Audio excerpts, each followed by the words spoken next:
Breaking news చూస్తున్నాం. నాగర్ కర్నూలు జిల్లా వనపట్ల గ్రామంలో విషాదం చోటు చేసుకుంది. మట్టి మిద్దె కూలి ఒకే కుటుంబానికి చెందిన నలుగురు దుర్మరణం చెందారు. ఈ అర్ధరాత్రి 2 గంటల ప్రాంతంలో మట్టి మిద్దె కూలి ఇంట్లో నిద్రిస్తున్న ఒకే కుటుంబానికి చెందిన తల్లి, 2 కూతుళ్లు, 1 కుమారుడు చనిపోయారు. మరొకరు తీవ్రంగా గాయపడగా స్థానికులు చికిత్స నిమిత్తం ఆసుపత్రికి తరలించారు. ఈ ఘటనతో గ్రామంలో విషాద ఛాయలు అలుముకున్నాయి. ఘటనపై కేసు నమోదు చేసుకుని పోలీసులు దర్యాప్తు చేస్తున్నారు. వర్షాకాలంలో మట్టి ఇళ్లలో జీవిస్తున్న వాళ్ళు జాగ్రత్తగా ఉండి సురక్షితమైన నివాసాల్లో ఉండాలని పోలీసులను ప్రజలు కోరుతున్నారు.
నాగర్ కర్నూలు జిల్లా వనపట్ల గ్రామంలో విషాదం చోటు చేసుకుంది. మట్టి మిద్దె కూలి ఒకే కుటుంబానికి చెందిన నలుగురు దుర్మరణం చెందారు. ఈ అర్ధరాత్రి 2 గంటల ప్రాంతంలో మట్టి మిద్దె కూలి ఇంట్లో నిద్రిస్తున్న ఒకే కుటుంబానికి చెందిన తల్లి, 2 కూతుళ్లు, 1 కుమారుడు చనిపోయారు. మరొకరు తీవ్రంగా గాయపడగా స్థానికులు చికిత్స నిమిత్తం ఆసుపత్రికి తరలించారు. ఈ ఘటనతో గ్రామంలో విషాద ఛాయలు అలుముకున్నాయి. ఘటనపై కేసు నమోదు చేసుకుని పోలీసులు దర్యాప్తు చేస్తున్నారు. వర్షాకాలంలో మట్టి ఇళ్లలో జీవిస్తున్న వాళ్ళు జాగ్రత్తగా ఉండి సురక్షితమైన నివాసాల్లో ఉండాలని పోలీసులు ప్రజలను కోరుతున్నారు. ఇక ఇదే విషయానికి సంబంధించి మరింత సమాచారాన్ని మా మహబూబ్ నగర్ ప్రతినిధి ఫోన్ ద్వారా అందిస్తారు.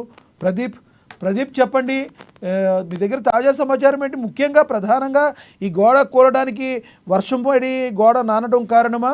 అసలు గోడ అంత పెద్దగా ఉందా నిజంగా?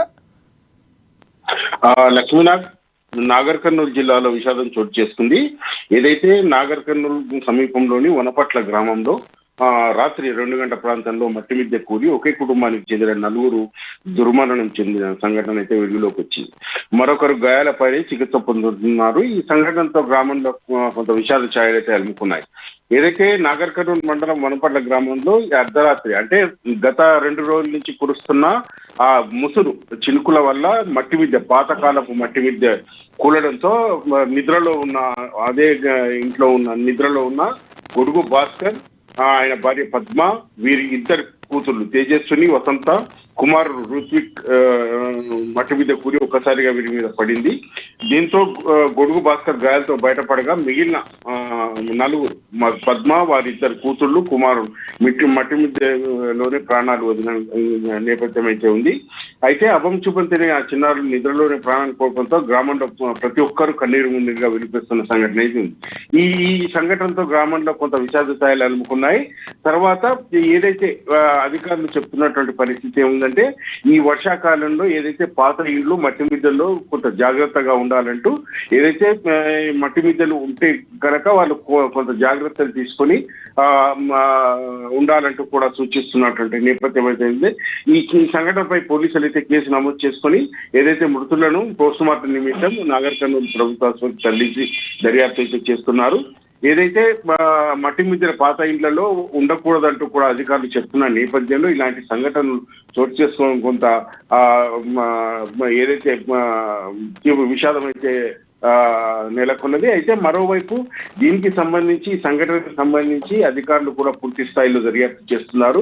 ఏదైతే గతంలోనే ఏదైతే వర్షాకాలం వచ్చే ముందే అధికారులు గ్రామాల్లో కొంత చాటింపు కూడా వేయించిన నేపథ్యంలో ఇలాంటి మట్టి మిద్దెలు ఎవరైనా ఉంటే కనుక వాళ్ళు కొంత జాగ్రత్తగా సురక్షితంగా ఉండేలా చూసుకోవాలంటూ కూడా చెప్పినప్పటికీ ఇలాంటి సంఘటన చూస్తే కొంత దిగ్భ్రాంతిని అయితే చెందాల్సిన పరిస్థితి అయితే ఉంది.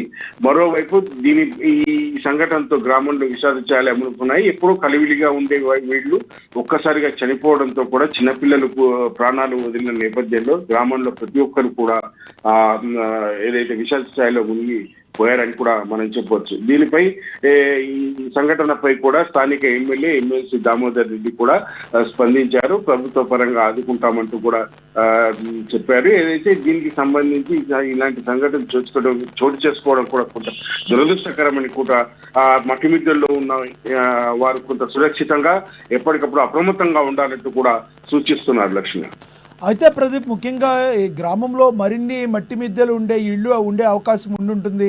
మరి ఇప్పుడు అధికారులు రానున్న రోజుల్లో వర్షాలు భారీగా పడితే మరి వాళ్ళకు కూడా ప్రమాదం జరిగే అవకాశం లేకపోలేదు. వాళ్ళకి ఏమైనా పునరావాసం కల్పించే అవకాశం ఏమైనా కనబడుతుందా సంబంధిత అధికారులు? ఎందుకంటే ఈ వానాకాలంలో ఇప్పుడిప్పుడు వాళ్ళు ఏమైనా నిర్మించుకోవాలన్నా ఇళ్ళు ఏమైనా ప్రాబ్లం అయ్యే అవకాశం ఉంటుంది. మరి ఈ వానాకాలం వెళ్ళే వరకు వాళ్ళకి ఏమైనా ఒక పునరావాస కేంద్రంలో తలదాచుకుంటాకి ఏదన్నా కనిపిస్తే ఒకవేళ వాళ్ళు కూడా కొంచెం సేఫ్ సైడ్లో ఉండే అవకాశం ఉందా? ఈ రకంగా అధికారులు ఏమైనా చర్యలు తీసుకునే అవకాశం ఉందా? దీనికి సంబంధించి లక్ష్మి, ఇంతవరకే ఏదైతే వర్షాకాలం స్టార్ట్ అవ్వక ముందే అధికారులు నాగరికర్ణ నియోజకవర్గం కాదు ఉమ్మడి పాలమూరు జిల్లా వ్యాప్తంగా కూడా మట్టిమిద్దలు ఏదైతే పాతకాలపు ఇంట్లో ఉన్న వాళ్ళకు కొంత సురక్షితంగా ఉండాలి, అప్రమత్తంగా ఉండాలి. ఏదైతే ఇంటిని మట్టిమిద్ద ఉన్న వాళ్ళు ఇంటిని కొంత కొత్త నిర్మాణం తో చేయించుకోవాలంటూ కూడా సూచించిన నేపథ్యంలో ఇటువంటి ఇళ్లపై కూడా అధికారులు సమగ్రంగా విచారణ చేసి ఎన్ని మట్టి మిద్దెలు ఉన్నాయి, ఎవరెవరు గ్రామాలకు సంబంధించి ఏ గ్రామంలో ఇల్లు ఎక్కువగా ఉన్నాయన్న ఏదైతే సమాచారం అయితే ప్రభుత్వానికి అందించారు. ప్రభుత్వం వారు కూడా ప్రస్తుతం ఏదైతే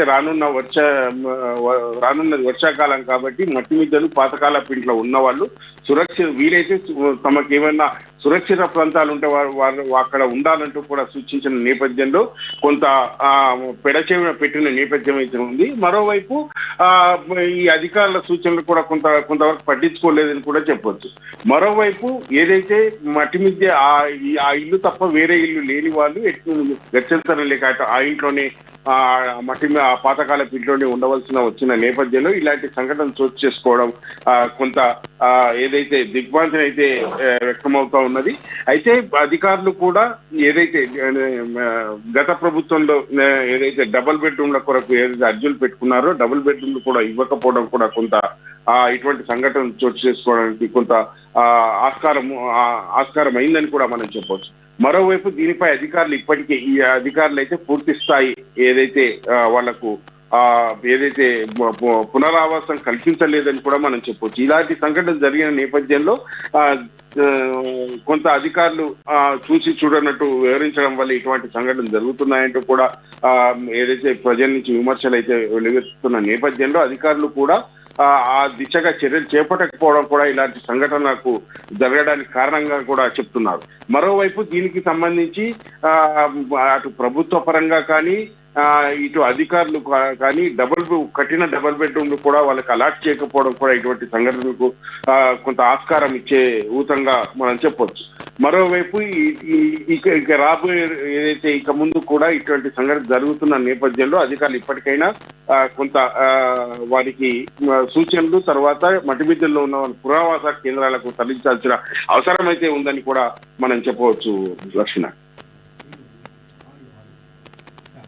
థ్యాంక్ యూ ప్రదీప్.